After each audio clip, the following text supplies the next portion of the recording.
ওই জমিনটা আমি মিনিমাম 10 ফুটের মতো থুয়ে লইছি। এখন আমার জমিন যদি ভাঙ্গা যায়, এখন অন্য জনের যায় যদি কমপ্লেন দেয় যে আর এখানে কিচ্ছু নাই, এটা তো যাচাই করবেন অবশ্যই যে ওরা আছে কিনা বা কি, যাচাই করেন।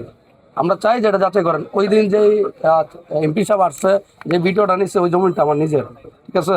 ওই জমিনের ভিতরে দাঁড়ায় ভিডিও নিচ্ছে, অথচ আমার জমিন আমি কমপ্লেন দিলাম না, দিল কে? ঠিক আছে, ওই লোকটি কারা আমরা তো দেখতেছি। এটা জানা অবশ্যই দরকার আছে। এটা কোনো রাজনৈতিক ভাবে কেউ আমাদের এই ক্ষতি চাইতেছে? পাঞ্জাবের জগতে একটি বিশ্বস্ত নাম শাবাব এথনিক ওয়্যার। ওই দুই একটা লোকের কারণে, ঠিক আছে, এলাকার প্রত্যেকটা মানুষ মনে করেন এর সাথে জড়িত, মহিলাতে ধইরা প্রত্যেকটা মানুষ জড়িত। আর এক একটা ইট ভাড়ায় কাজ করে মিনিমাম 400 থেকে 500 লোক, 400 থেকে 500 লোক। এই সমস্ত লোকগুলি কি করে খাইব? সবগুলি তো আমাদের মুখের উপরে চাইয়া থাকে, তাই না?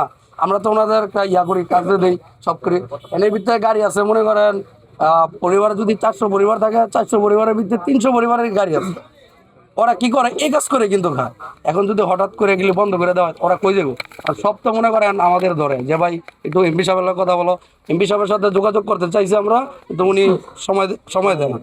ওনাকে কিন্তু আমরাই নির্বাচিত করছি, এই আমাদের জনগণের ভোটে কিন্তু উনি নির্বাচিত হয়েছে। এতদিন তো আমরা তো মনে করেন বহু আগে থেকে ব্যবসা বাণিজ্য করতেছি। আমরা তো ইটভাটার মাটি নেই। আমরা তো এরকম না যে শুধু মাটির ব্যবসা করি, এটা না। আমাদের মূল ব্যবসা হলো ইটভাটার ব্যবসা। আমরা ইটভাটা, ইটা যে তৈরি হয় এটা তো জানেন, মাটি ছাড়া তৈরি হয় না, মাটি তো লাগবে।